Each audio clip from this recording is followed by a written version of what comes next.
live. You see they're dry. You see there's no marrow in the bone. You see they're scattered all over the valley. They ain't even full skeletons. I mean, the bones are scattered all over the valley. They're just bones. But answer me a question, Ezekiel. Can these bones live?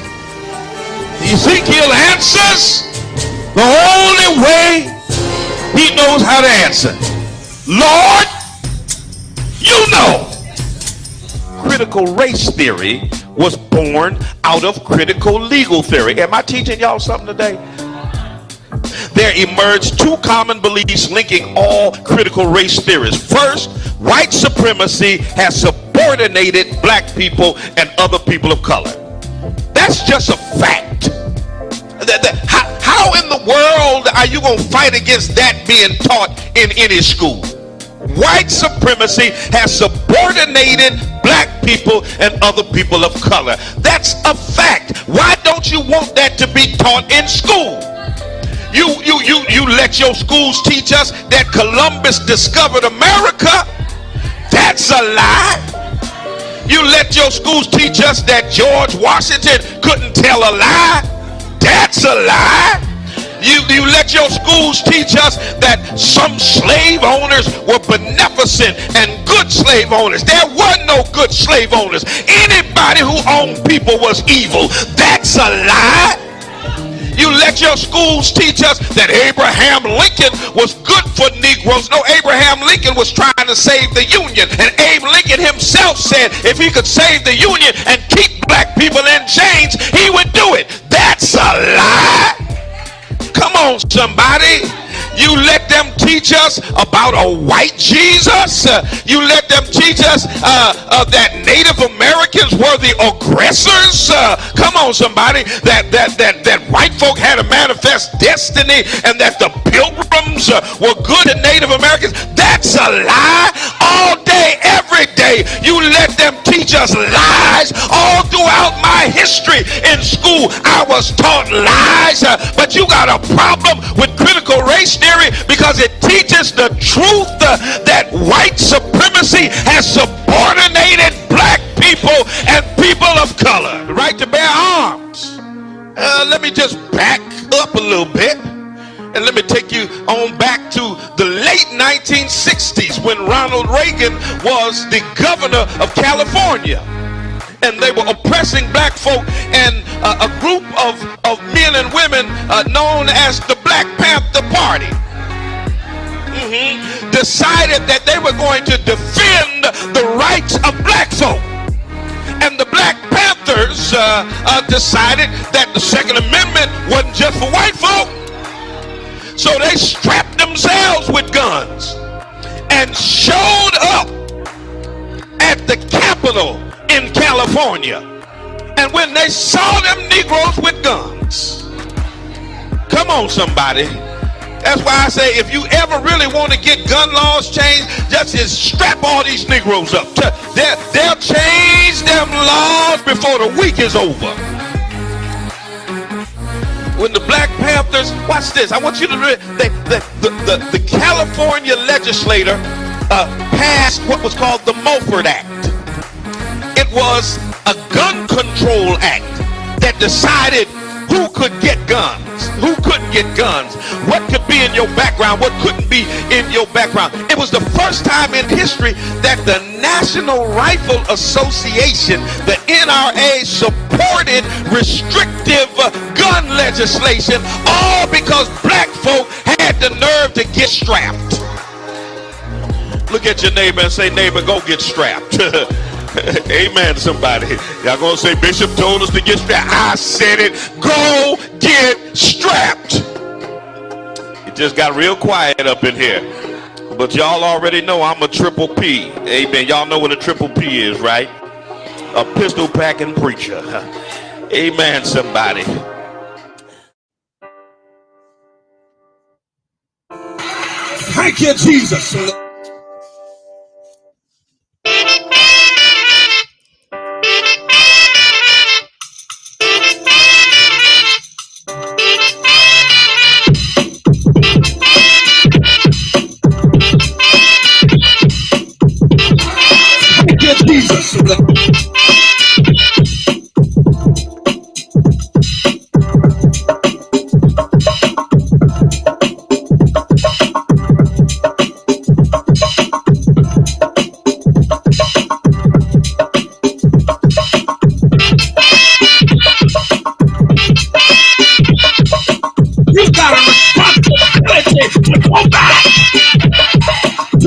Lodabar.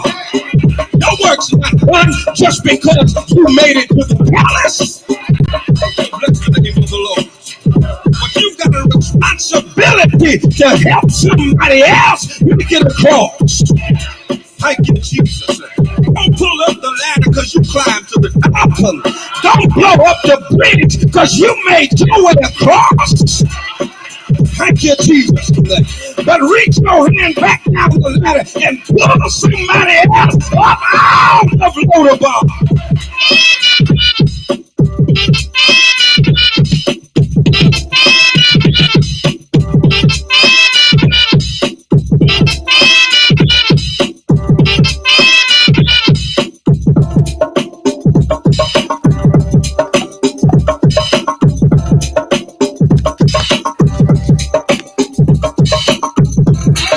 Thank you, Jesus.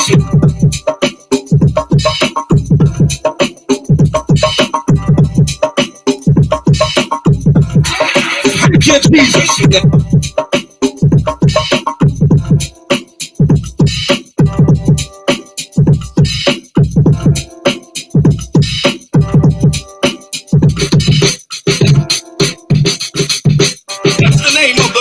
Somebody gotta tell themselves it's all right if you got it now, just hold it for me.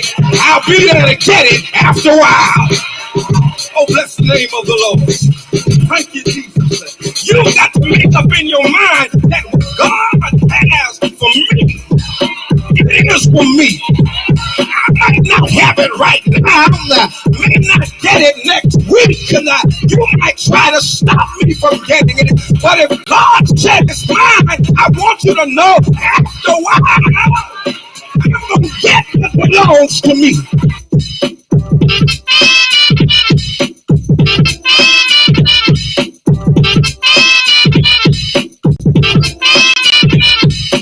Sometimes God got to strip what you got, so you don't depend on your head.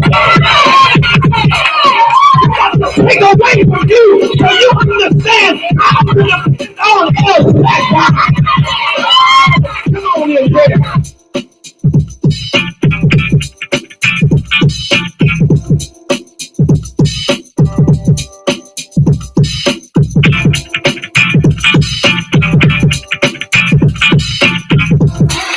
Thank you, Jesus.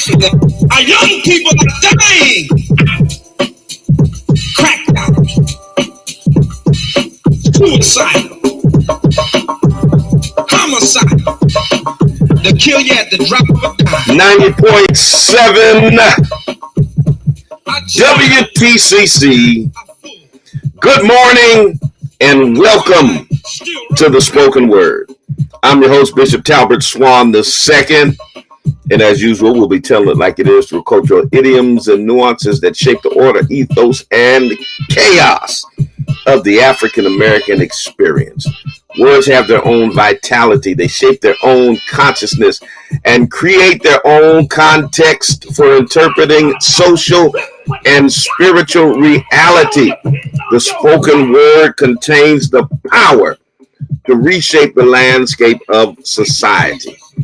It is 4 minutes past the hour of 9 a.m. and I want to thank Mr. Kenneth Barnett for bringing us up until the 9 o'clock hour with the promise.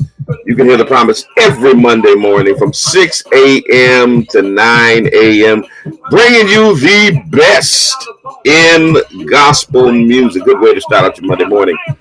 Great way to start out your week. Good morning to each and every one of you that are tuning in throughout the Pioneer Valley, Massachusetts, Connecticut, New Hampshire, Vermont, wherever you're tuning in from, and for our worldwide audience that are coming through on the internet, that are on YouTube and Facebook and in the Twitter space and Twitch and Instagram and wherever you're coming in from, welcome to another edition of the Spoken Word. Coming up at 10 o'clock, I got Justice and Flow. We're flowing into Justice and Flow. And, it's been a great week. It was my birthday week, y'all. And lot of good things, happened during the course of this week. My church sponsored my pastoral anniversary celebration. It's my 28th year in pastoral ministry, and we've had a wonderful celebration during the course of this week. 3 dynamic speakers. The Bishop Robert Jones came through and wrecked the house, and then we had Pastor Mark Bayman came through and wrecked the house, and then Bishop Naomi Barber on yesterday came through. And while all this was happening, I got to celebrate my 37th Iota-versary. So shout out to all of the brothers of Iota Phi Theta Fraternity Incorporated. Ow, to each and every one of you. But to my line brothers, to my Sands, Tony DeRosa and Selwyn Eccles and Steve Jones and Robert Gonsalves and Dino May and Lester Williams and Talbert Swan made up Nuance on the campus of University of Massachusetts, Spring '85. So we celebrated our 37th year in the frat this past week. In addition, I got a chance to go up to UMass, my old stomping grounds, and be the keynote speaker at the first annual Men of Color Summit. Great event. A lot of positive young brothers up there on campus. Got an opportunity to be honored along with others at the MLK Family Services with the Social Justice Award. That happened this week. And of course, chapter 57 for me, my 57th birthday. It went down just yesterday. So it's been an eventful week for me.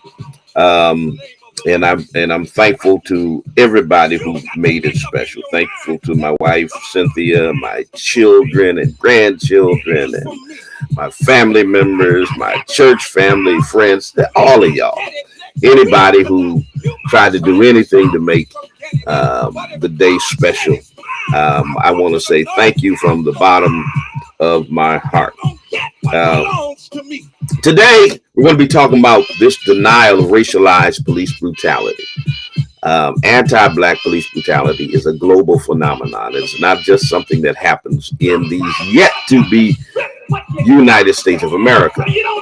There was a consent decree announced last week here in Springfield, Massachusetts, and the spin that the police superintendent put on it was ridiculous. And I'm going to talk about that. How are you fixing something and you're still denying that it exists? I mean, come on. We're going to deal with that. Rep your city, rep your town. Let me know where you're chiming in from. I'd like to know where you're listening from. Don't be ashamed. Rep your city, rep your town. Share this with a friend. Share it with somebody. Let them know the bishop is on the air. Like, subscribe, share, comment, do all of that stuff. I want to make an announcement. Barbara Gresham, our school committee woman, congratulations to her, who was also a recipient of the Social Justice Award. But she wants you to know that on this Wednesday, April 27th, those of you who are in the field, this Wednesday, April 27th at 5 p.m., Springfield Public School Committee will hold a public hearing on the proposed fiscal year operating budget. All right, this Wednesday, a hearing on the operating budget. It will be at Springfield Central High School Library, 1640 Roosevelt Avenue. All are invited and welcome. That is this Wednesday, 5 p.m. Public hearing on the proposed fiscal year 23 operating budget at Springfield Central High School Library. So those of you who are interested, be there. All right. Too often, They let us know about these things. We don't show up, then we complain once they come to a conclusion on it, and we didn't participate. So you want to be a part of that. Once again, 413-337-1867 is the number here. If you want to call in, if you're in the Twitter space, put in your request, all that kind of stuff. We're going to be dealing with this stuff with police brutality, all that kind of stuff. Stay with us. We'll be right back. Don't y'all go nowhere. And always remember, like Ferris Hill said, don't stop. Don't stop. All right? Let's get it. The essence of life is growth, but the essence of growth is change. The being in the road would be the end of the road. It's change. Reach a little higher, reach a little higher, dig a little deeper, dig a little deeper, go a little further, go a little further. Come on, come on. Reach a little higher, come on, yeah. Dig a little deeper, dig a little deeper, go a little further, go a little further. Come on, don't stop. The essence of life is growth. But the essence of growth is change. The being in the road will be the end of the road if you refuse to change. Your life will never change until you get disgusted with where you are. Whatever you don't hate is what you tolerate. You must learn from the past, plan for the future, and live for the future. So it is your daily routine that determines your success or failure in life. It's the choices that you have made up until this point that will determine the rest of your life. So break the cycle that doing enough is simply good enough. You only get out what you put in, so don't settle for the problem so you can have a whole lot. So push yourself beyond your limitations. Come on. Reach a little higher, reach a little higher, dig a little deeper, dig a little deeper, go a little further. Don't stop, don't stop. Come on, reach a little higher, reach a little higher, dig a little deeper, dig a little deeper, go a little further, go a little further. Don't stop, don't stop, don't stop. So you gotta break the routine of trying to beat the system. Manipulators will always try to bypass the process for the quick progress. There are no shortcuts to success. There are no elevators to the top. You gotta take it one step at a time. You gotta break the routine of allowing others to get into your head and control who you are and where you're going. You see, when you're about the positive, you're gonna always have haters. But don't let your haters push you down, let your haters push you forward to the next level. So when people show you who they really are, don't perceive them to be something else that they're not. See, a zebra does not change its stripes. So you gotta keep pushing yourself to the next level. Yeah, there you go. Come on. Come on. Yeah. Go a little further. Go a little further. Don't stop. Come on. Yeah. Reach a little higher. Reach a little higher. Dig a little deeper. Dig a little deeper. Go a little further. Go a little further. Don't stop. Come on. Come on.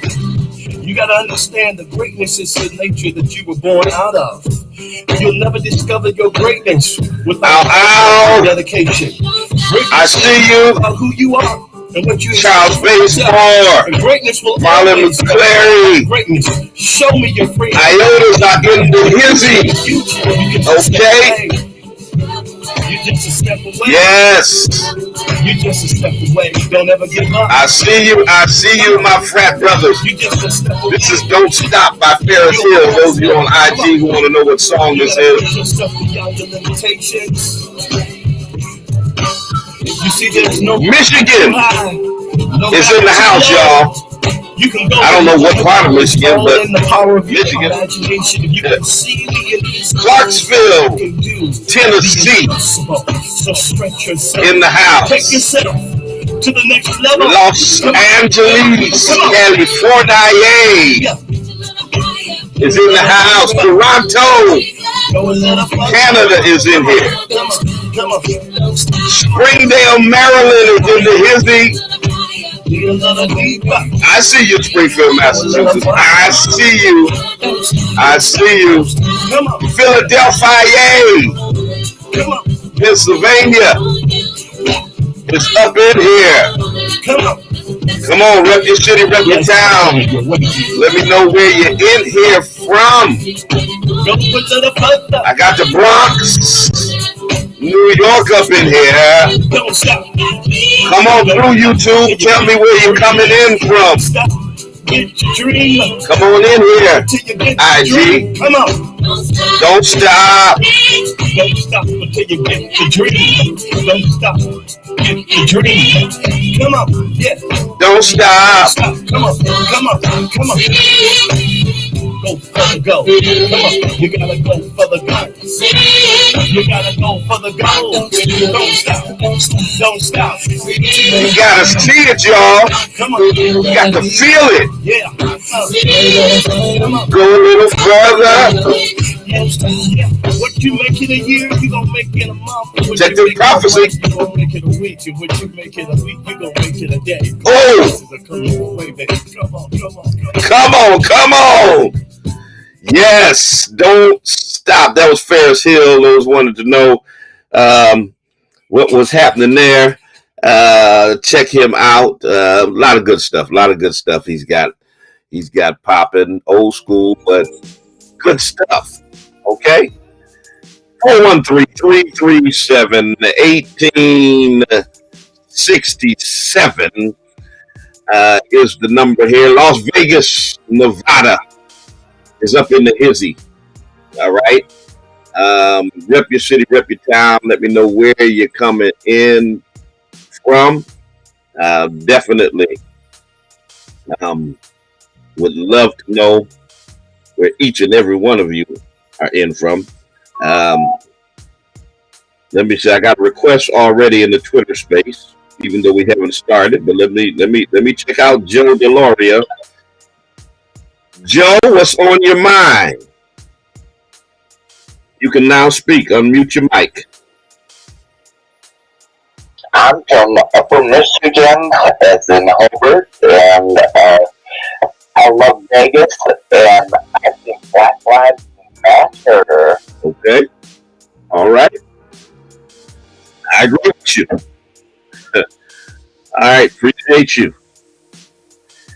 413-337-1867. Joe thinks Black Lives Matter. I agree with Joe. Any of y'all agree with him as well? You can't seem to tell police that, though, all over the world, not just in these yet to be United States of America. I see you, Black Birdie from Baton Rouge, Louisiana, up in the house. In our city here, and go and check out. There's an op-ed that I wrote that was in the Sunday's paper here. You can check it out on masslive.com, but it was in the Springfield Sunday paper viewpoint article I wrote regarding the federal consent decree that the Department of Justice filed against the Springfield Police Department. Really in the house. I see you, David Hill. And the police superintendent here tried to spin it. Some ridiculous malarkey about, I don't see this as a stain on the Springfield Police Department. And I just see it as another way of supporting police. Go out there and do good work every day. Blah, blah, blah, blah, blah, blah. Now, this superintendent, who I have called for her dismissal several times, has been denying the existence of systemic racism and police brutality. Good morning, Aunt Marion. Since she's been in this position, publicly denying it. We've had protests against her for her blatant, disrespectful public denials. While the city was trying to negotiate with the federal government to avoid this consent decree, they hired Judge Roderick Ireland, former Chief Justice of the Massachusetts Supreme Judicial Court, and a Springfield native. And they thought if they put a black face on their alleged reform efforts, that it would help them to avoid a consent decree. Um, but while they're trying to put their best face on, this police superintendent comes out and says and tells Mass Senior Action Council systemic racism doesn't exist. She told me, and she put it in writing to me. In writing, y'all. She says, we don't have a problem with police brutality or with racism in our department. The problem, as I see it, are young black men. That's what she said to me. She told Mass Senior Action Council, there's not a problem with systemic racism. She said it in, this administration was trying to have these controlled public Zoom meetings to get resident input on the problem that was unearthed by the Department of Justice's investigation. Problems that we told them existed even without a DOJ investigation, but they ignored us. But when white folks come and lawyers come with official titles, then they listen. So they wanted to pretend they were doing something. So we're having these Zoom meetings. And in the middle of one of these Zoom meetings, Cheryl Clapper, police superintendent, the police commissioner, whatever her title is nowadays, said that systemic racism wasn't a problem in the police department. She said that in one of the public meetings. Even though you're having the public meeting because the DOJ said you got a problem with systemic racism and you keep brutalizing black and non-white residents. So the NAACP, the Pioneer Valley Project, others called for her dismissal. And, how in the hell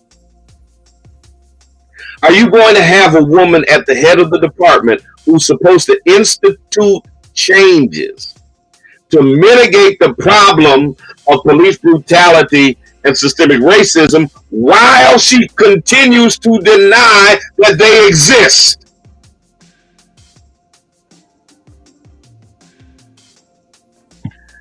Oh, my goodness. Then, when they fail to avoid the consent decree and the feds come, you have the feds. One flew in from Washington, D.C., who was over the whole civil rights division of the Department of Justice for the United States of America. She flew to Springfield. Rachel Rollins drove from Boston, the U.S. Attorney for the Commonwealth of Massachusetts. They came here to announce that they had filed in federal court. And at that press conference where they're announcing this consent decree, this same superintendent once again denies that it's a problem. Are y'all getting this picture? Are y'all seeing what I'm saying? While at the press conference with the Department of Justice, who investigated the Springfield Police Department, who was nicknamed the House of Hate, and they came to announce a court order that would mandate that Springfield did certain things to foster accountability and to mitigate their consistent violation of the constitutional rights of its citizens, particularly black citizens, brown citizens. She stands there and says, this is not a stain on the reputation of the Springfield police. She said that. She said that. This is not a stain. I just see this as another way to support police. Clapper, you fossilized bigot, you decrepit racist. a federal court order that mandates changes so you stop brutalizing citizens and violating their constitutional rights is a punitive action. It is a stain on your department. It is not another way of supporting the police. What the hell kind of crazy talk is that? And I get that Mayor Sarno wants to save face. I get he didn't want to let her go because people like me and others were demanding he let her go, and he had to save face in front of his predominantly white constituency, and he couldn't be seen as weak and bending or bowing or kowtowing to black folks and brown folks. So he had to stick his chest out and say, Commissioner Clapperud is safe with me. She's staying here. She's not going anywhere. He had to stick his chest out and defend his dysfunctional, fossilized, bigoted police commissioner, even though she consistently keeps embarrassing him. She stood right there next to him, next to the feds who were announcing punitive action that was being taken against this police department, and said, this isn't a stain on our department. It's just another way to support the police. So here's again my question. How the hell is a woman who continues to deny that police brutality is a problem in Springfield, who continues to deny that systemic racism exists, how is she going to lead the department in reforms to mitigate the violations uncovered by the DOJ report? How the hell is that going to happen? Explain that to me.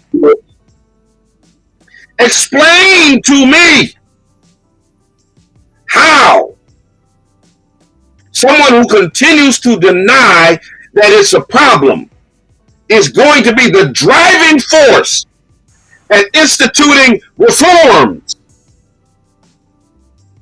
Come on. Come on.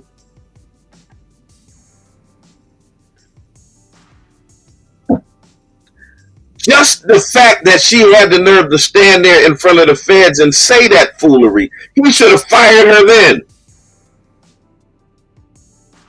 Not because I demanded it, not because the NAACP demanded it, not because the Pioneer Valley Project demanded it, not because Mass Senior Action Council demanded it, not because thousands of other citizens are demanding it, but because she's a complete buffoon and an embarrassing one at that. An embarrassing buffoon. I mean, she said that mess with a straight face. And I mean, I hope that he went up one side and down the other side of her after that press conference. I doubt that happened, but he should have fired her after that press conference. He should have said, wait a minute, what the hell did you say? Are you telling me that this department that just thoroughly embarrassed me,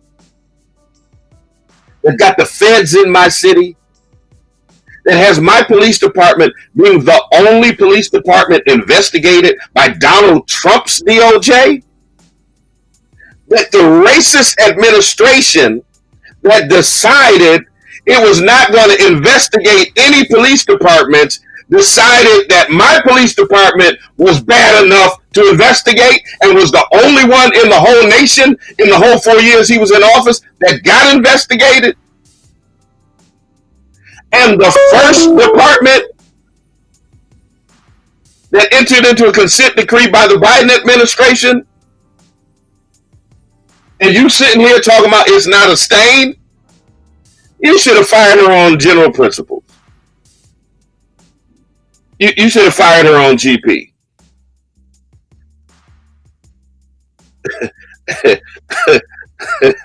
I mean, the dysfunction is crazy. But this is the lady that is going to lead the department to systemic change.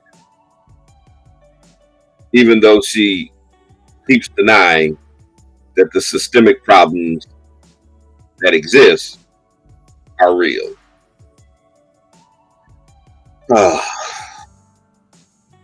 Arsenio Hall used to say things that make you go, And this type of denial of racialized police brutality and misconduct is not unique to Springfield or Massachusetts or the U.S. or any of that. It's a global phenomenon, and all over the globe, white folks, fossilized bigots like Cheryl Clapperwood, continue to deny the reality of it. There was a United Nations report. United Nations report. We're not talking about we're not talking about a DOJ report that investigated just Springfield. There was a UN report that analyzed racial justice. It was right after the whole George Floyd incident. And in that report, they called on all the member states to end what they called the impunity enjoyed by police officers who violate the human rights of Black people. And they were not talking simply about the United States. They were talking about all over the globe. All over the globe. The UN Human Rights Office analysis of hundreds of deaths around the world led to a damning conclusion in the report that law enforcement and law enforcement officers are rarely held accountable for killing Black people. They're rarely held accountable. They say investigations are faulty. They say there's an unwillingness to acknowledge the impact of structural racism, the kind of stuff that Cheryl Clapperwood continues to do. I don't know who keeps calling and hanging up, but if you want to say something, stay on the line, 413-337-1867. That's what Clapperwood continues to do, denying the impact of structural racism. It's look it up. Somebody go ahead and look it up. It happened during the course of this pandemic, the investigative report. You can Google it. And it's a comprehensive report on systemic racism against Black people. They investigated violations of international human rights law by law enforcement. They investigated the government responses to anti-racism peaceful protests. They investigated accountability and redress for victims of police brutality. And basically said that the status quo was untenable, that systemic racism needs a systemic response, that there needs to be a comprehensive rather than a piecemeal approach to dismantling systems that are entrenched in literally centuries of discrimination and violence. And in the report, they called on all member states, and this is what gets me. You got to get the report and read it. It calls on all member states, the United Kingdom, the United States, and others, to stop denying and start dismantling racism in order to end the impunity with which law enforcement acts against Black people, and to build trust. and to listen to the voices of people of African descent. And then it also said they ought to confront past legacies and deliver redress, things like reparations. Yeah, this is in the UN report. But of course, England and the U.S. and others, they use the UN when it's convenient for them. But then when the UN comes out with stuff like this, they tend to ignore it.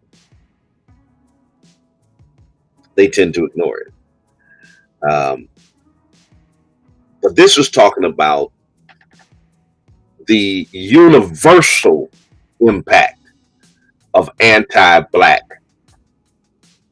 police brutality. The universal impact, not just here, but everywhere across the globe. Let me bring Joseph Howard up in the Twitter space. Jules, you're on the air. Unmute your mic, brother. You're on the air. All right, good morning, Mr. Swan. How you doing? I'm good. You? That was me trying to call in to the show, man. I thought something was wrong with the service, whatever, man. I just want to call in and wish you a happy belated birthday, man. It was your birthday yesterday. Yes, sir. Like, happy birthday to you. All right. I'm not going to hold up too much of your time, man, but I was like, yeah, I'm going to call in and wish my happy birthday. Yeah. Yesterday was your birthday, right? Yes, sir. All right, man. 57, man. I'm 10 years behind you. I'll be 47 in July, man. Hopefully you have a best day, and I'm tuning into the show. All right. I'm not going to take up too much of your time, man, but happy birthday to you, brother. All right. Appreciate you, man. Appreciate you. Thank you so much for the birthday wishes.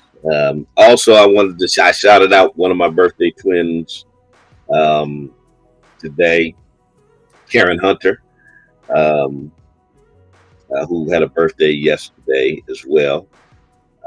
My friend and brother, Bishop Darrell Hines, also shares my birthday. Happy belated to him. Brother Godbolt here in Springfield also shares my birthday. Happy birthday to him. So all of the April 24th babies, to all the April babies. And it's Taurus season, y'all. It's Taurus season. Okay. My son is in a week. He's a Taurus as well. So happy birthday to all of you all who are in Taurus season. It's our time. 413-337-1867. But really, seriously, matter of fact, I think I need to pull up that report and put it in the chat section. It really is. It's a comprehensive report on systemic racism. And I'm looking it up now because you all need to have that. You need to be able to reference that. It goes back to 2020.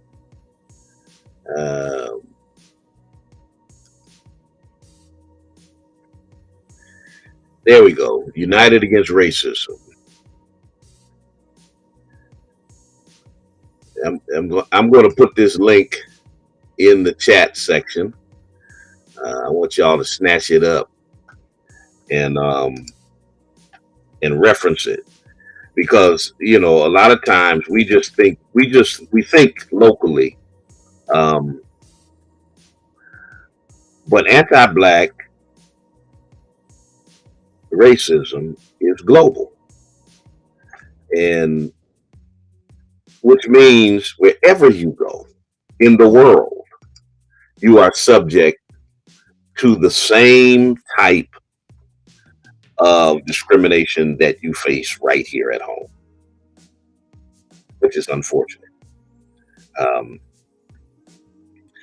When groups like the UN come out with this, they examine deaths in police custody in different countries, in various countries, and it noted an alarming picture, what it called an alarming picture of system-wide disproportionate and discriminatory impacts on people of African descent in their encounters with law enforcement and with the criminal justice system in various countries.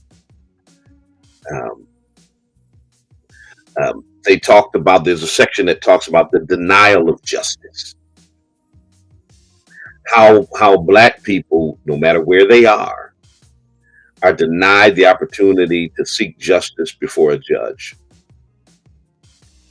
That Black victims of police violence have grievances that never make it to court. Never make it to court. That they are denied access to evidence. They are denied timely and regular information. And in some cases, in this report, it says they are even denied permission to recover the bodies of their loved ones. Think about that. Think about that. I mean, it deals with the pain of so many families that goes unacknowledged, that goes denied.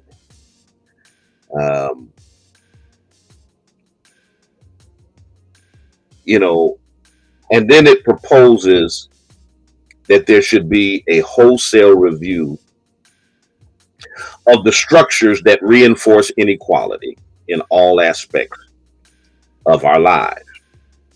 That basically you're not going to get any type of substantive redress regarding police brutality if you don't deal with other racist structures that continue to reinforce this inequality. So the report says you've got to deal with discrimination in housing that's responsible for segregated neighborhoods. You got to deal with inequalities in education. You got to deal with inequality in employment, in healthcare, that has shortened the life expectancy of Black people. That to end racial injustice in law enforcement, you can't simply see it as the tip of the iceberg, but you gotta face the mass below the surface. You gotta look at everything else that makes it okay for the type of violence and discrimination we see in law enforcement. And in order to dismantle this systemic racism and police brutality against Black people, you've got to tackle with impunity systemic racism from a global perspective. And I know they don't like to hear it. That's why, they're railing against critical race theory and teaching this and teaching that in school. And you're making white kids feel bad. They ought to. They ought to feel bad. When they hear about how their ancestors treated Black people, how they raped and murdered and lynched and brutalized and dehumanized, they ought to feel bad about that. If they're human, You know, and I mean, y'all kill me with this. You don't want your white kids to have to feel bad about racism, but my black kids have to experience racism. The hell out of my face with that foolishness. So my grandchildren have to be subject to experiencing racism, but you don't want your grandkids to hear about it. You don't want them to hear about what their grandparents have done throughout history to us. No, we're not going for that. We're not going for that. We're not going for that at all. You know, and that's what kills me is they think black people are supposed to be so resilient that they're just supposed to get over brutality, lynching, murder, extrajudicial killing by police. Just get over it. But y'all can't feel bad. Y'all passing laws. They are literally passed. There's a law on the books that they're trying to pass in Florida that bans teaching, not just in school, but if it's on your job or anywhere else, any type of teaching about racism that makes white people feel bad. So y'all want us to get over our loved ones being murdered, but y'all passing laws to protect yourself from feeling bad. And y'all call us snowflakes?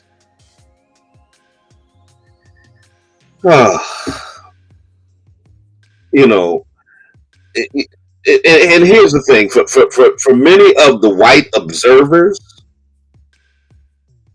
the protests that they see spontaneously start in response to some act of brutality, you know, calling for an end to police violence and black liberation, you know, these protests that erupt, they appear to be sudden. And yes, a lot of times they are sudden and they are in response to things, but they are not sudden. All right? What they are is black folks saying we're tired of seeing it over and over and over and over and over again. We're tired of seeing the George Floyds, the Michael Browns, the Ahmaud Arbery's, the Breonna Taylors. We're sick of it. We're sick of it. We're sick of, you know, this continuation to the lynching of black people in this country. It took 120 years of failed attempts before Congress finally passed legislation just a month ago that makes lynching black people a federal crime. Think about that. Think about that. It took 120 years, consistent failed attempts for Congress to finally say, well, I guess we can make lynching black people a federal crime finally. It's incumbent on white America to find within itself some immediate and sustained outrage at state-sanctioned racist violence against black people. Because it only shows your inhumanity when you are ambivalent and apathetic when it comes to the brutalization and dehumanization of people simply based upon their skin color. Y'all need to be sharing with your peers. Y'all need to be joining in efforts to combat racist systems, and not just when a Trump is in office. See, because I noticed you white liberals and Dr. King and Malcolm X and others talked about y'all white liberals. Y'all gung-ho to join us in protests, you know, when a George Floyd gets killed, when there's a Republican president in office. And it seems to me that y'all were more concerned with embarrassing a Republican administration than you actually were about the preservation of black lives. That you were willing to use us as a prop for political purposes, to galvanize your base for the next election, so you can get your political opponents out of office. You know, a lot of people blamed it on the pandemic, that everybody sat there watching this happen while we were all sheltering in place, and they were watching it on TV over and over again, and that's what sparked the outrage. I got a different viewpoint now. I was buying into that a little bit, but I now see it differently. I now see white liberals desperate to get rid of Trump, to get rid of the Republican-controlled Senate,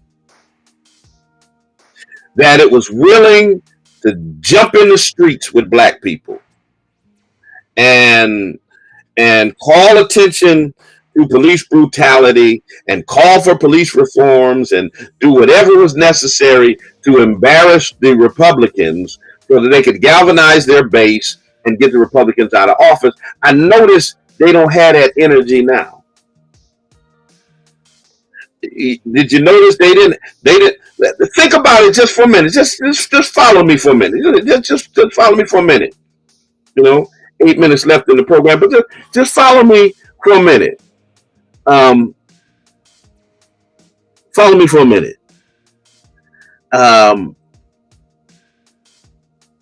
Under the administration of Barack Obama, Michael Brown was killed. Trayvon Martin was killed. Tamir Rice was killed. John Crawford was killed. Sandra Bland was killed. I mean, we can go on and on and on with these black folks that were murdered by police during the course of the Obama administration. White folks never joined in our protests in the numbers that they did when George Floyd was killed during the Trump administration. Why is that? Were all of their lives less valuable than George Floyd's life? Or do white liberals seem to have less energy to expend on racialized police violence when Democrats are in office than they do when Republicans are in office? Because now that Biden's in office, these liberals don't have the same energy. Matter of fact, they start correcting black people who have the audacity to criticize the Democrats. Well, you just need to be patient. What are you trying to do? Are you trying to get the Republicans back in office? What are you, a Trump supporter? I mean, y'all got that nerve. I'm sorry, babe. My wife is behind the scenes listening to me. The hell of a nerve, you know, to tell us that while y'all, yeah, I mean, when Trump was in office, oh man, white liberals loved me. They loved me. Go ahead, Bishop. Say it, Bishop. Yo, yes, Bishop. Hold your feet to the fire. And now that I criticize Biden's administration for welcoming 100,000 Ukrainian refugees, welcoming 75,000 Afghan refugees, but deporting 30,000 Haitian refugees, they criticize me. When I talk about the inability to pass police reform and other things, oh, they criticize me. It's no longer rah, rah, rah, you go, Bishop. Now, if I had criticized these same things happening during the Trump administration, they'd be clapping.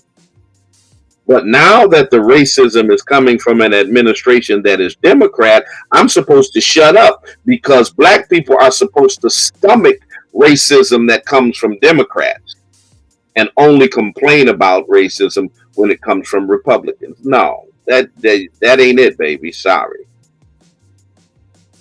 That ain't it. That ain't it. And so white liberals have lost their energy. They have lost their zeal. They have lost the energy around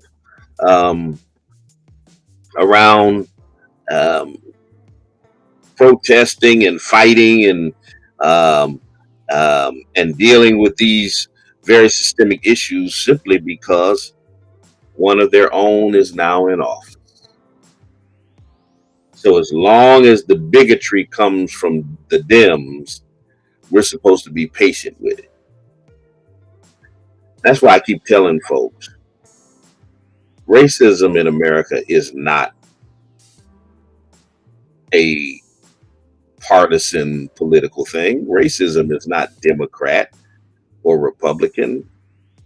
Racism in America is a white thing, regardless of whether they're Democrat, Republican, Independent, Libertarian, Green Party. It's a white thing. Anywhere you find white people, you can find racism. I don't care what the political party is. I don't care what the political ideology is. I don't care what the theology is, the philosophy is. You can find it. So y'all need to stop trying to make black people think that bigotry has a political party. No, it doesn't. All right, 3 minutes left in the program. I got to get out your way. I'm going to take one more person from the Twitter space. Pod Daughter, you're in the Twitter space. Unmute your mic and go right ahead and speak your piece. Good morning.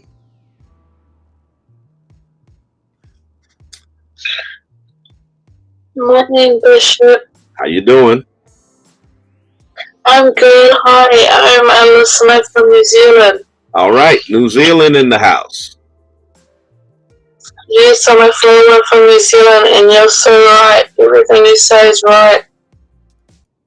Y'all have problems there in New Zealand, as white as New Zealand is. Yeah, everything you say is just right. Oh, sorry. Yeah. Unfortunately, the global scope of anti-black racism is problematic regardless of how big or small the black or white population is. And the fact that you're calling in from New Zealand only affirms that. I definitely appreciate you chiming in on the program. Listen, I got to move out your way. Those who are listening on WTCC, if you want to come on over for the after show, Justice and Flow is on its way. So jump on social media, whatever your favorite social media is. We're on IG, we're on YouTube, we're on Twitch, we're on Facebook, we're on Twitter. We're on YouTube, so come on over and join us in the conversation. For those on WTCC, listening on the radio, whether you're in your trucks, in your car, in your home, at work, if you're looking for a place to worship, join us at the Spring of Hope Church of God in Christ, 35 Alden Street, Springfield, Massachusetts, 11 o'clock a.m. every Sunday morning. Listen, until the next time I talk to you and you talk to me, always remember God loves you. And so do I. Online audience, stick around. To my radio audience, we're out and we'll see you next week.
Ding, ding, ding.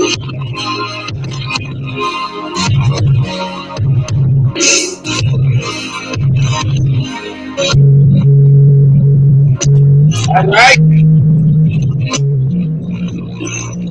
No, yes.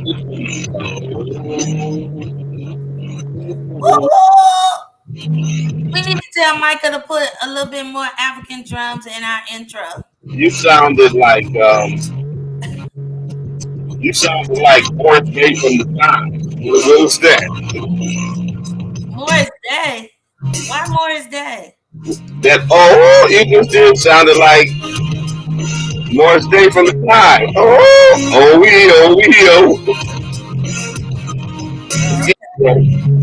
Anyway, your context is always so worldly. whatever. That's what you sounded like. You sounded like Morris Day from the time. Good morning, Missionary Johnson. I believe God. Yes, I believe God. Missionary is on the line. Good morning, Mother Green. Good morning. Good morning. Good morning. Good morning. What's happening? It's a lot happening. Actually, I was listening to your show, and it just started to remind me of some other things that you neglected to mention that happened on this week while we were celebrating your birthday and also your pastoral anniversary. You forgot to you neglected to mention the Lift Every Voice that we had this week, our last installment of that. Yep. There's a lot going on. I try to remember as Yeah, much. I know you did. I know you did. But I'm just saying, it is a lot going on. Basically, I was just trying to bring that to your attention that it is a lot going on. Mother Beard is on the line. Hey, Mama. That's one of the mamas of two mamas. Two mamas. That's my mama. That's everybody's mama out there. That's Pastor Birch's mama. That's First Lady Morgan's mama. All the mamas out there. Good morning, everybody. Hey, babe. Now listen, don't go into hiding this morning because you're my guest. You're my guest on the show today. Yes, I'm the host. Now, Yes. what I mean by that is we're gonna go back to our origin, and we're having a conversation today. Hopefully, after I make a couple of announcements. But good morning, everybody. Welcome to another edition of the Justice and Flow. We call it the after show. Certainly, after you have been intrigued and maybe your hearts and minds have been pricked from the spoken word show that comes on WTCC 90.7 here in Springfield. You follow us to hear more of the conversation and maybe even go into other directions on the after show with Justice and Flow that we named a few months back with the help of our listening audience. But I don't like to call y'all an audience. I like to call y'all family because so many of you are family. So, we thank God for you and we thank God for this ministry. I consider it a ministry and I thank God for that. But you had a good show earlier today. Bishop certainly talking about the consent decree, and I know that you ended up talking about some other things. However, I do think that the consent decree was is a extremely important issue that is happening right now, that we need to continue to address and talk about, and certainly keep in the forefront of our minds and our thoughts as we engage and continue to go through that process. As I said, we don't have any guests today. However, I did try to get a couple of people to come on because I think we need to have a conversation about, and we're going to go back to our origin, about these midterms, the midterm elections coming up, Black people and Black voters, apathy, and discouragement, and the impact that that may or may not have, hopefully doesn't have, on our state and local elections. So I want to have a conversation with you about that, Bishop. I want to get your thoughts on that. But before that, I need to make a couple of announcements. Number one, I want us to stop and just take a minute, and we want to send all of our love and condolences and sympathies to the Booty Boyd family out here in Springfield or all across the nation at the loss of their loved one, our sister queen, Jatan Booty Boyd. We lost her a few days ago. We still are dealing with that. We're still shocked about losing her. Such a bright, vibrant soul, such a sweet soul. She was one of us. She was on the WIN committee. She was a member of the NAACP. And she was one of those who jumped on board in the early stages of reactivating WIN in the NAACP Springfield branch and chapter. So not only have we lost Queen Mother Sophie Jeffries, but now we've lost one of our newer members, but certainly made a big impact, and someone that we just loved and adored. You know, just the sweetest person most of us have ever met. And you know, for her not to no longer be with us, but an ancestor now, we're sending all of our love and condolences to her family. And but we're thanking God for knowing her, having the opportunity to interact with her and to glean from her. So we thank God for the life of Jatan Bowie Boy. Just in case those of you who knew her did not know that she passed away earlier last week. So I wanted to make that announcement.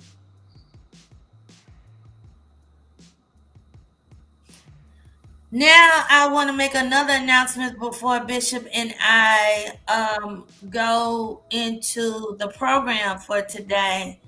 The Garden Queens. The Garden Queens have started. We have officially started. We had our first on-site meeting this past Saturday.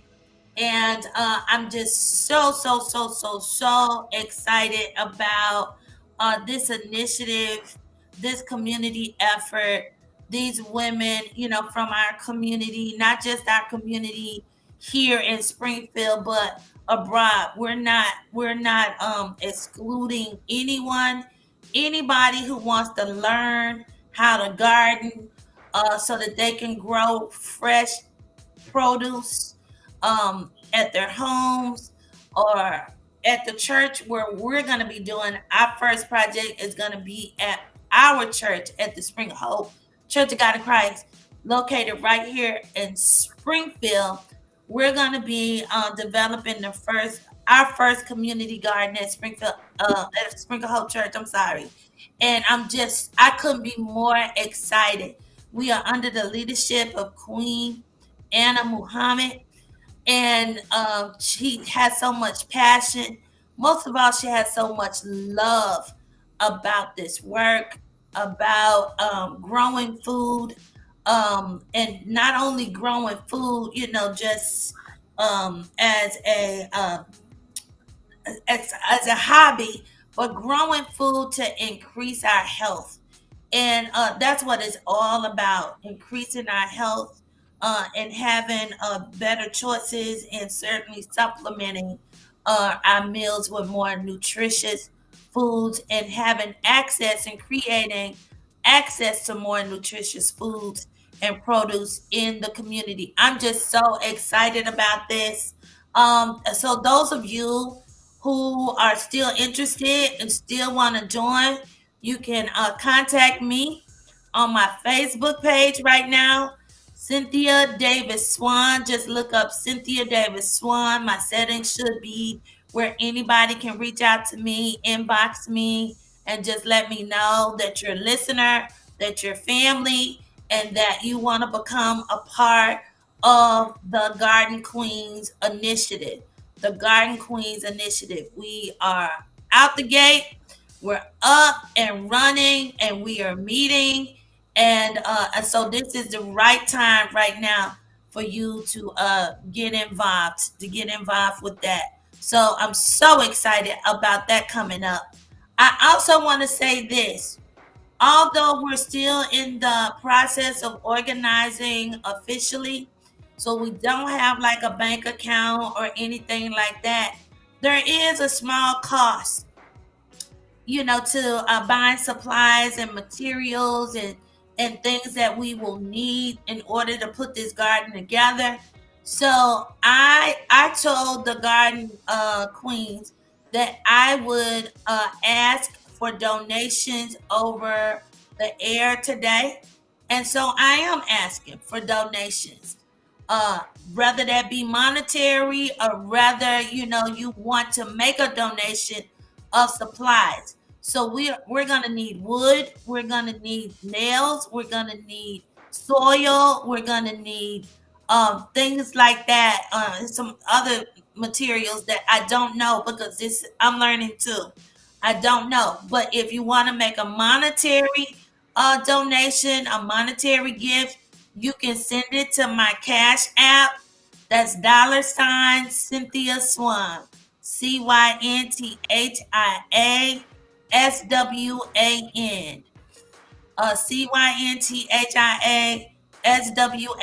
and you can look at this like you are making a donation into a church, into a ministry, because that's what this is to us. For the Garden Queens, this is ministry. So anytime you do community work, the better your community, it's considered ministry. So I can guarantee you, with the help of God, any amount you send, any donation you make is going directly, will go directly into this ministry, the garden initiative to raise fresh fruit, well, more vegetables and some fruit in the garden. And this is our first project, and it's gonna be um given or constructed on the campus in the field of the Springfield Hope Church of God in Christ, right here in the great city of Springfield, Massachusetts. So I wanted to put that out there. Again, my Cash App is $Cynthia Cynthia Swan Swan. And please put in the comments garden donation or donation or something like that. So I will send that directly to our treasurer, which is Queen Stephanie Johnson. I will send that monies directly to our treasurer, Queen Steph. And somebody send a cash app. I already thank you, Sister Beeman.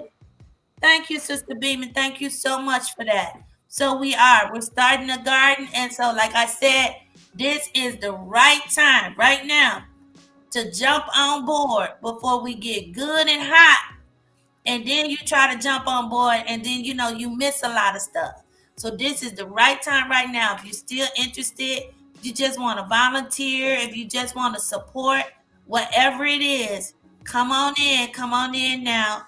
Again, just contact me, send me a DM, send me a comment, or whatever case may be. And for those of you who have my number, I don't want to get that out over the airways, but for those of you who have my number or know somebody who does, please don't hesitate to contact me in that way as well. All right, so thank you so much. Thank you so much for those of you who are, oh, thank you so much. You know what? You know, we have not because we ask not. Monies are already coming through, and no amount is too small. No amount is too small. Thank y'all so much for what you sent already. Thank you. Bishop, Bishop, Bishop. I know this is a hard curve that I'm about to take, but I'm getting very, very, very concerned about the fate of these upcoming midterms. About the fate of these upcoming midterms, and I am a registered Democrat. I'm hesitant to say I'm a proud registered Democrat, only because of some of the stuff that's going on. But nevertheless, I'm a registered Democrat. I've voted democratically, all of my voting life and career, whatever the case may be. I've never voted as a Republican. I voted as an independent. I voted as an independent. But nevertheless, it's. I know I'm gonna vote.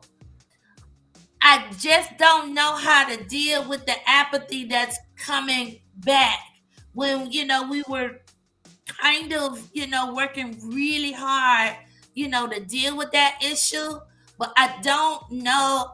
I don't know what to do about this year's election.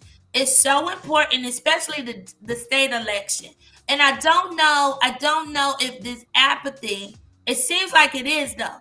I don't know if this apathy that seems to be returning into the Black communities, specifically, I don't know if it's going to impact our state elections. I hope not, but what are you thinking? Well, first of all, what we have to understand is Black people are always caught in between this paradox of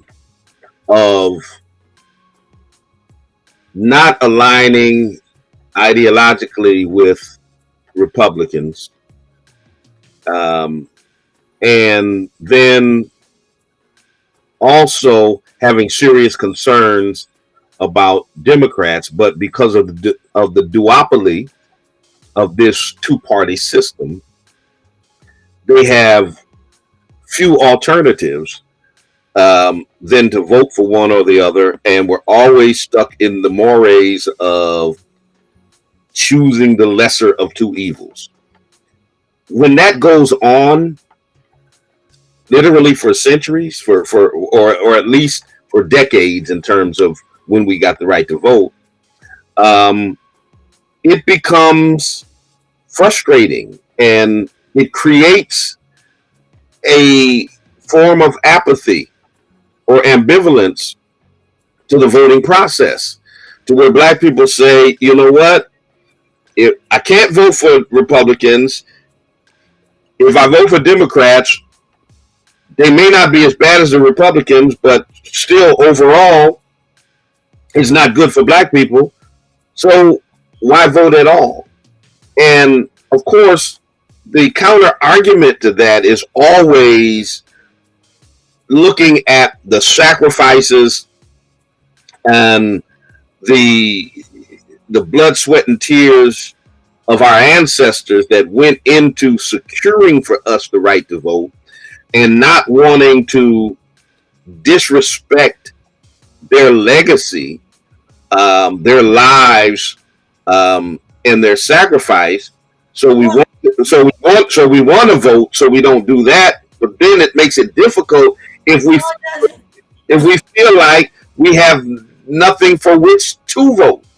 No, it doesn't. I mean, in other words, I'm glad that you brought that up because that is what makes me say. I know it's confusing. I know it's frustrating. I know it's hard. I know it's difficult. But even with all of that, I know it's still a fight. Even with all of that, I know it's not easy. Even with all of that, I know that I still got to vote. And not only do I know that I still got to vote, I know that I still got to keep pressing forward. I still got to do my part, in education, in information, and all of that. I mean, it's steps. It's not a one and done. It's not a one election and done. It's not. We got to keep voting. We got to keep voting. We got to keep going to the polls. We got to. And like I said, what makes me say I'm gonna vote, I'm never gonna question whether or not I'm gonna vote, is the fact that my ancestors have already sacrificed, and paid the price so that I could vote. Well, see, I'm going to vote, so that's not even a question. Well, see, I get that, and but see, that's once again, that produces a paradox that you want to respect the legacy of the ancestors, but at the same time, you want to have something for which to vote. It makes it difficult, especially for younger generations that are saying, you know what? The Democrats are taking care of everybody but black people. They're taking care of the LGBTQ. They're taking care of Asians and Pacific Islanders and the disabled and the this and the that. But their strongest, most loyal voting bloc consists of black people, but they always have an excuse as to why they can't push legislation or policy that is specific to black people, but yet you can push it specific to other demographics, and that creates apathy. That makes people say, well, why the devil are we continuing to vote for you in the 95 to 97 percentile, and you can't do anything specific for us? So we want to respect the legacy of our ancestors, but at the same time, we want to vote for somebody who is as loyal to us as we are to them. But wouldn't that be more our problem instead of theirs? I mean, if we were voting more consistently, and if we were voting more collectively, and hold up, because whoever that is, or whatever setting that is, where we don't have anybody to vote for, why don't we have anybody to vote for? Here's the problem. There's not nobody in that seat that we want to vote for. Here's the problem. Here's the thing. Nobody else gives away 95% of their vote to one party but us. Well, that's not what I'm talking about. You just said, hold up, babe. You just said we don't have anybody to vote for. Wouldn't that be our fault that we are not producing the people, putting them in those seats, in those spaces? I'm not talking individuals. I'm not talking individuals. I'm talking about there are black people who are saying, if I vote for this Democrat, they are going to go and they're going to be part of a system, even if Democrats are in control, that still aren't going to do jack for black people. Even if I like the person I voted for. They're going to a Congress, they're going to a state house, they're going to wherever they're going to, and they're going to be one vote out of however many are in Congress, are in the Senate, are in whatever, and collectively, we do realize that in Massachusetts, there are in order for you to get legislation passed in the House of Representatives, you got to get 80 some odd other folks to vote with you. In the U.S. House of Representatives, there are 435 people. You got to get 200 and some odd others to vote with you to pass anything. So I may like the individual I vote for, but as a party, are they going to be able to pass the legislation or the policies that are going to benefit black people? Well, that's what I'm talking about. People get disenchanted, not necessarily that they don't have an individual to vote for, but if we put the Democrats back in power, remember now, when the Republicans took over during the midterm elections of the Obama administration, they spent forever telling us, give us the House back and we'll take care of you. What did we do? We gave them the House. They didn't do anything. They didn't even try to pass legislation to restore the Voting Rights Act, which was gutted in 2013. We gave them the House back. Then we gave them the House and the Senate.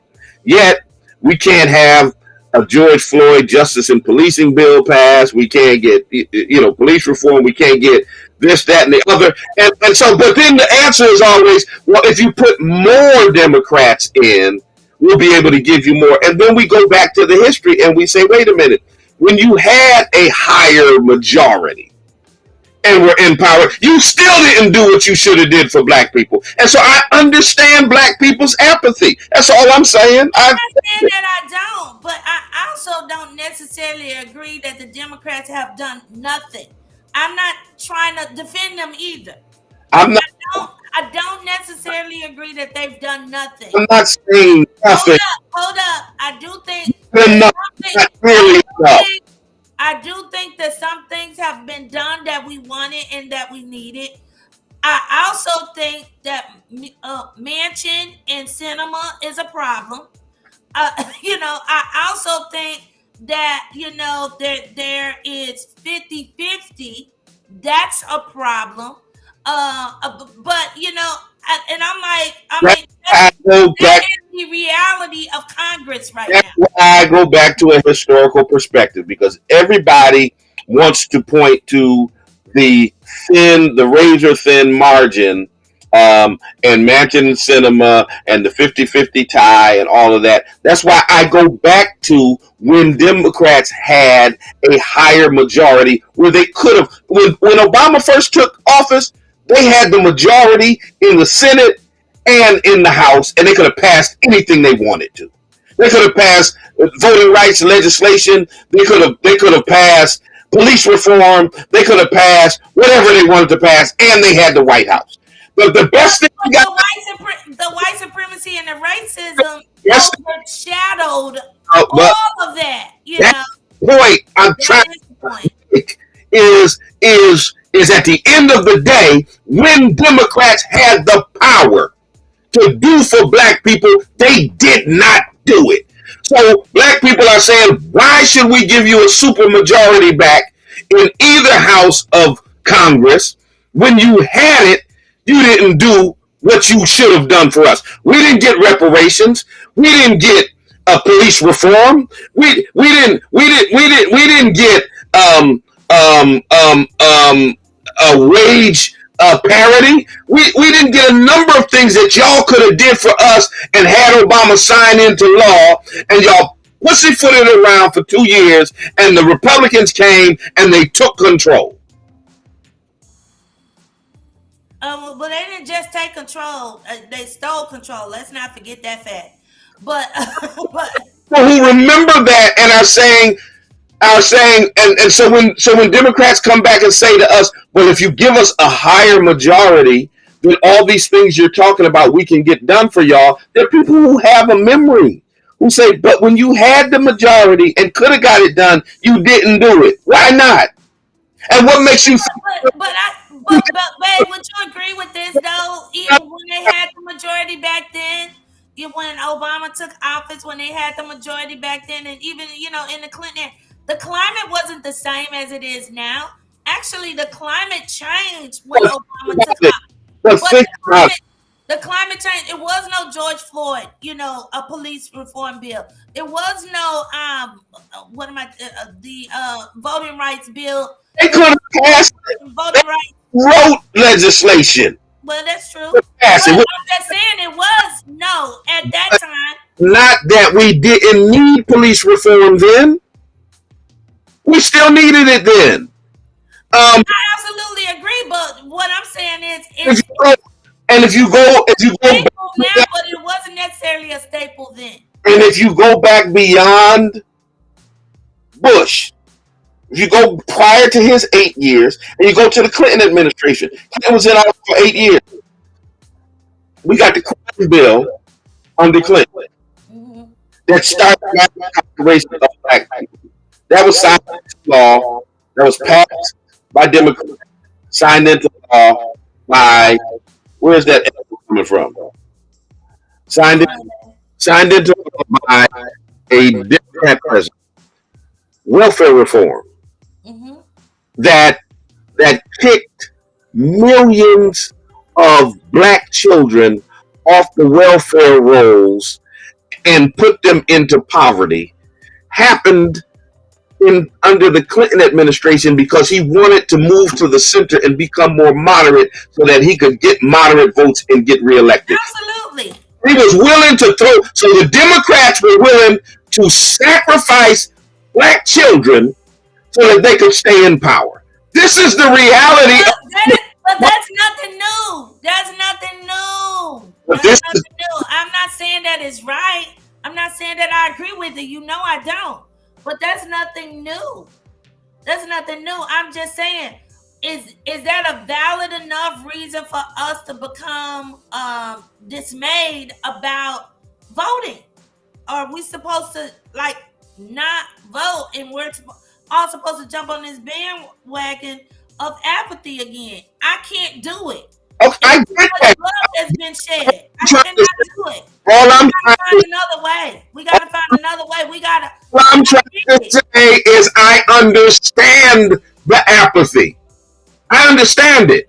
I think I do too. But what I don't want to happen is we get caught up on all the issues. We get caught up on the apathy, and then we don't vote. Now listen, I'm not telling nobody how to vote or what to vote for, but I do know this, that whatever you do, you got to find your way. As a black person, you got to find your way. It is your civic, spiritual responsibility to vote, especially in local and state elections. See, here's the thing. Especially in local and state. That's also, where I'm really concerned, because we know that historically speaking, that most people come out and vote in the national elections. And I'm just afraid that if people lose or become apathetic about voting in the national elections again, that's going to trickle down to our local and state elections again. And that is exactly what we don't want to happen.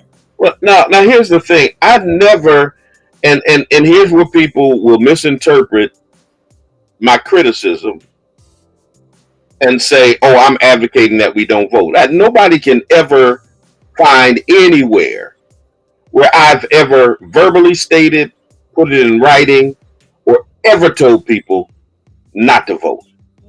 But at the same time, they equate, if you criticize the Democrats, you're basically encouraging black people not to vote. That's not the same. And to tell us, and here's the thing, it's insulting to tell us that we can give a party 95+% of our votes, and then we can't criticize that party when they don't. I mean, it's the same thing with the consent decree.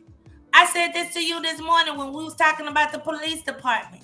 And I don't understand this to this day. I don't understand how and why we as a community cannot criticize police departments without them, taking it personally, first of all. Because if you really want to be a good police department, you want to answer to the community to which you serve. So Well, see, if we bring a criticism to you, any good police to me want to hear from me so that they can do better, so that they can, come up or raise the bar, to their job and to, their responsibilities as a police officer. But instead, what we get is, oh, it's nothing wrong with the police. It's nothing wrong with what we do or whatever. We're perfect, or whatever. And that's kind of the same mentality that it seems like, the Democrats want to have. They want to come across as perfect, avoiding any type of criticism. And when we give you criticism, it's out of love because we want you to do better. and that's the thing I was talking about earlier is for 8 years, white liberals loved Bishop Swan. As long as I was riding Donald Trump, as long as I was slamming Trump, oh, they loved me with a passion. But for me to criticize Biden's administration, oh, what are you trying to do? You're being divisive. Oh, well, what do you want people to do? Vote for the Republicans? Oh, you're an undercover Republican.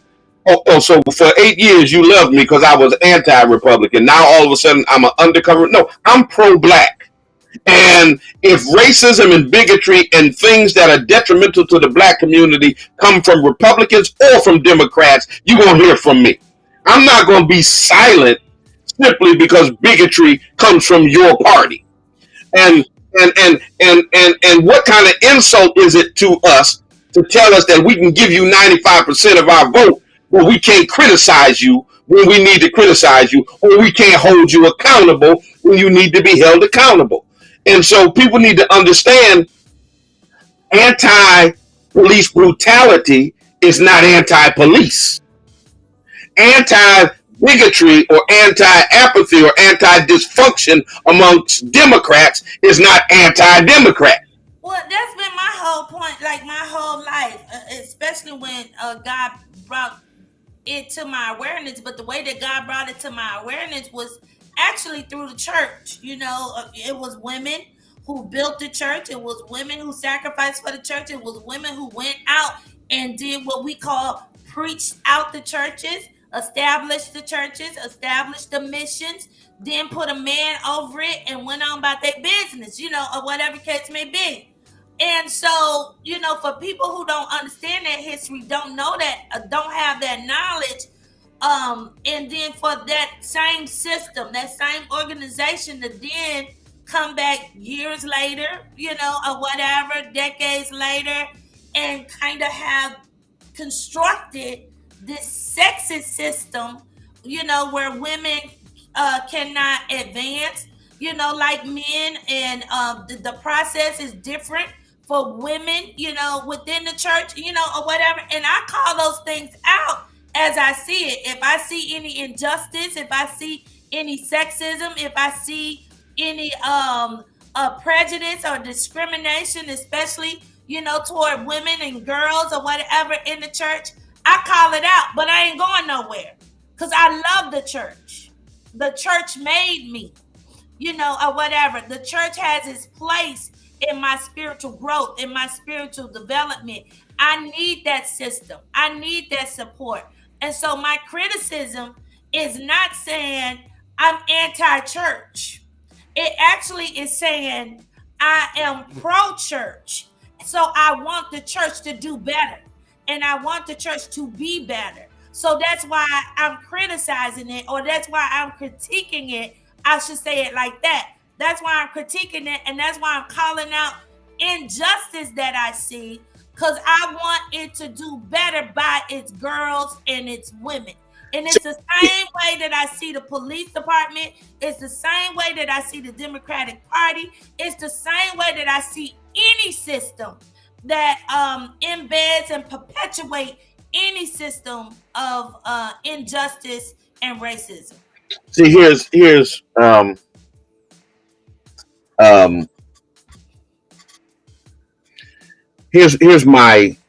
my real concern with us. And I use this example. Everybody will remember last year when after the I don't know if it was after the State of the Union or I believe it was. Anyway, Senator Tim Scott from South Carolina, the only black Republican in the Senate, made a statement, and he said, quote, "Let me be clear. America is not a racist country." After making those statements, Uncle Tim started trending on all social media. It was a play on Uncle Tom. Basically, people were calling Tim Scott a sellout, a coon. It's an insult to Uncle Tom. A coon, a shine, a Sambo. I mean, they were going in. Mainly liberal Democrat black people were going off on Tim Scott.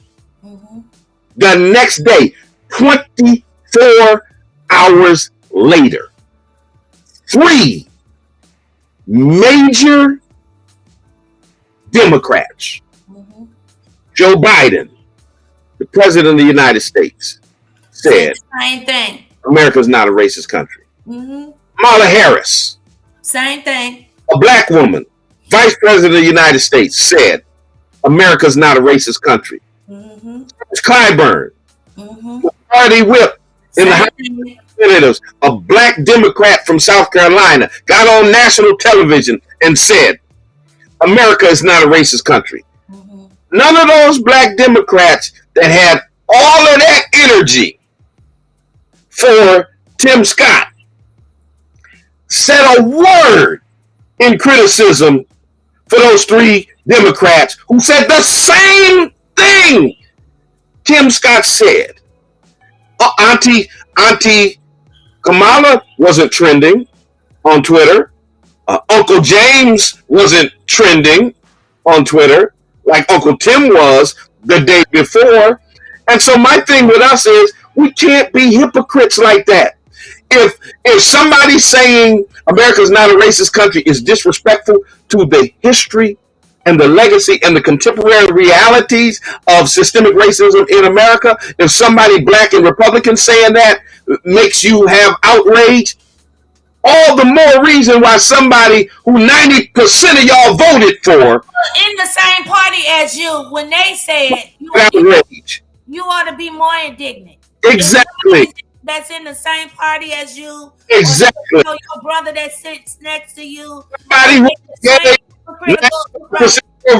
be more indignant. You ought to be more indignant. Completely outraged. And so we can't be that kind of hypocrites that act like, okay, as if black people suffer racism and other indignities at the hands of conservatives or Republicans, we're going to be outraged and have a fit. But if we face the same indignities because they're Democrats, we're going to sit around and act like it didn't happen? No, yeah. So what do we do? What do we do? Be consistent. Yeah. You gotta be consistent. I'm consistent.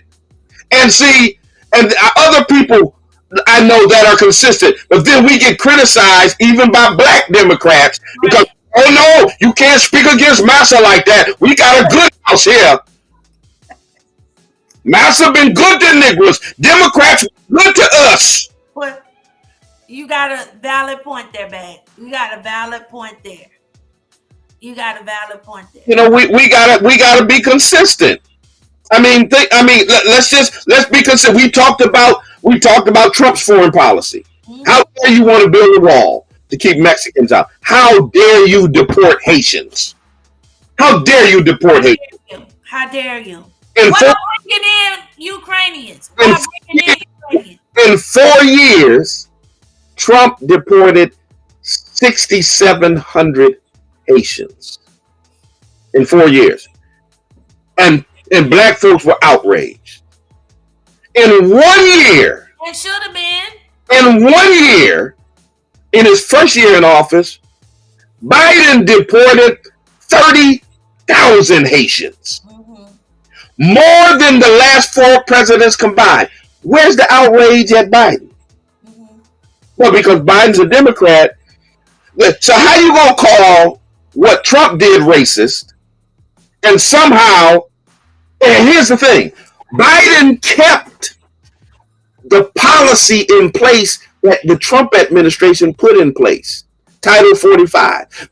He kept that in place so they could use the pandemic as an excuse to deport Haitians. He kept the racist policy in place and used it to deport 30,000 Haitians. How you gonna call it racist when Trump does it to 6,500 Haitians and not call the same thing racist when Biden does it to 30,000 Haitians? We can't be hypocrites like that, black people. If it's racism on the Republican side and the Democrats are doing it 10 times more than the Republicans did it, it's still racist. So where is the council? Where is the confrontation to the Democrats, with that black voice that you just spoke? Where is that? Where are those people that have access to the leadership, have access to Biden, have access to Kamala, have access to the senators and in Congress and so on and so forth? Where is that voice? Listen, there are many of us. There are many of us who are speaking up and speaking out about the hypocrisy. Our problem is all of the liberal white folks that were out on the streets protesting George Floyd, all of the liberal black folks that were out there with him, kumbaya, my lord, they're all against us for having the audacity to speak against the Democrats. Yeah, I understand that. There's some of us who are in. Listen. I'm saying, how is that getting back to Biden? Is it getting back to Kamala? Is it getting back to Biden? Some of us who are bold enough to speak it. I was in a meeting with Cedric Richmond, the senior advisor to Biden, with a number of high-profile clergy, and me and several others were letting them have it about the racism in the Biden. He got offended. He wanted to go back and forth with me, but we let him know. Listen, we can't criticize what Trump did, and y'all gonna get in office and do what he did and worse. So there are those of us who are challenging them. But the masses of our people have to be consistent and not just be so happy to have a Democrat in office that we ignore the indignities that are exacted upon black people simply because it's done by a Democrat administration. So what do you recommend? Okay, we already know that when it comes to local, when it comes to state, no excuses, no discussion about it. Get your butt to the polls, vote, period. Okay, but when it comes to the national, right? When you're like, no, I don't want to vote for any of these people.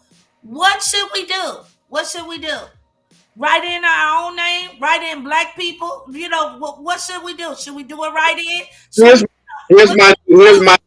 Here's my take now. Now my take used to be hold your nose and vote for the lesser of two evils. Mm-hmm. Here's my take. The politics that hits you immediately that affect your local quality of life, the potholes on your street, the excise taxes you pay on your car, the taxes you pay on your house, the curriculum in your school where your children and grandchildren go to school, the stuff that affects you locally. You need to be engaged in the politics of your local community. You need to be running candidates and voting for your city councilors, your school committee folks, your governor's councilors,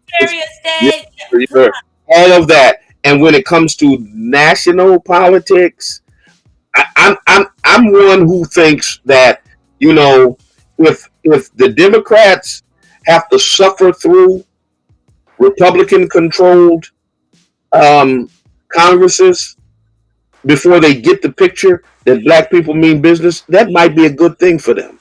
But as long I don't want to go that far, but I am listening to And as long as they think that, regardless of what we do, we're going to get 95% of the black vote, they're going to continue to take us for granted. And right now, the Democrat talking point is not vote for us because we're going to deliver this to you if you put us in office.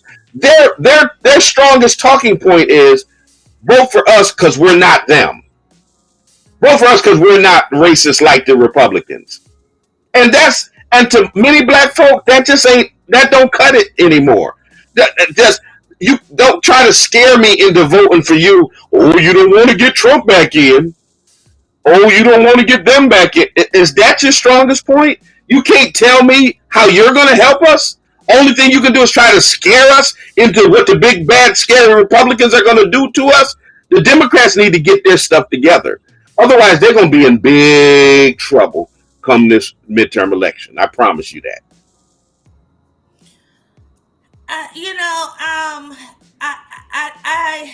I don't understand politics, at a great on a greater scale, but I do know that people like Fannie Lou Hamer, people like Shirley Chisholm, they worked really hard to create third parties or to create party power or collective power, I would say, especially within the black community. And of course, we know how they were mistreated. We know the names that they were called, as women, really having that kind of foresight and leadership, to create those kinds of atmospheres, within the government. How do we begin to, maybe go back and establish a third party of black power again? I mean, of course, we know that it was destroyed, but nevertheless, they did it back in their days, or whatever. Your mother, as a matter of fact, was on a Shirley Chisholm train. It's a difficult thing to do, but it's worth an effort. I mean, Ross Perot, did it before. The Green Party, others have done it, and people will say, well, they never had a major candidate run for president or run for this or run for that. Well, that's not necessarily the ultimate goal. The immediate goal is to influence the political process and to hold both of the major parties accountable. If you have a third party that is able to, say, for instance, siphon off enough Democrat votes to put them in trouble, then you force the Democrats to negotiate with. You force them. Not just a Democrat vote. If we do this in the right way, we could probably get those black Republicans back. Exactly. If we do it in the right way. But then the second strategy that people have talked about is black folks need to stop being enrolled as Democrats. More of them need to be independents, and more of them need to enroll in the Republican Party so that they could have a hand in. Oh, that's a strategy. They can have a hand in controlling Republican politics. Right. Well, but I don't know if we could stomach from the outside. If you get enough black, listen, you can hold. I can enroll as a Republican and still vote for a Democrat. Well, right now. It doesn't. Right now we can, but that's also part of voter suppression. That's also a tactic in voter suppression. We've got to look at several different strategies in terms of being able to influence both of the major parties and perhaps having an influential third party. But what we cannot continue to do, they say insanity is doing the same thing over and over again and expecting different results. What we cannot continue to do is just continue to give Democrats 97% of our votes, hold our nose, vote for the lesser of two evils, and think that we're going to get anything. Just the fact that, just think about this for a moment. And it wouldn't be so bad if we couldn't point to the historical realities of the fact that they have given reparations to all types of Native American tribes. They gave reparations to the Japanese for holding them in internment camps. They gave reparations to so many different demographic groups. But whenever it comes to reparations for the descendants of Africans who were held in the worst form of chattel slavery in the history of the world, the best the Democrats can do is to push a bill to study. What? Why do we need to study reparations? You know what it did. You know what slavery and all that did to black people. You know the effect that it. Why do we need to study it? And all these Democrats that were running for office said, "I support Bill 40, the study of reparations." Of course, you support the study of reparations because you know it's going to have no end result. And so we can't get no movement to reparations for us. Democrats can't do any better than that, but everybody else can get. Matter of fact, they even gave reparations to Jewish people, even though America had nothing to do with the Holocaust. How is Germany guilty for the Holocaust, but the American government is paying Holocaust survivors? But y'all can't pay black people. Y'all can't pay the descendants of enslaved Africans a dime. Mm-hmm. Well, and again, that kind of gets into the semantics of what do we mean by reparations. Well, reparations can come in thousands of cut a double check. That's what the Japanese $20,000 a piece for being held in internment camps for 3 lousy years. But that's just one. That's just one way. In 30 years of chattel slavery, 155 years of Jim Crow and all kinds of other discrimination. If you gave them $20,000 a piece for 3 years, that was then too. That would equate to probably $2 million. For 400 years of sustained systemic racism. Cut the check. That's what I mean by reparations. Right.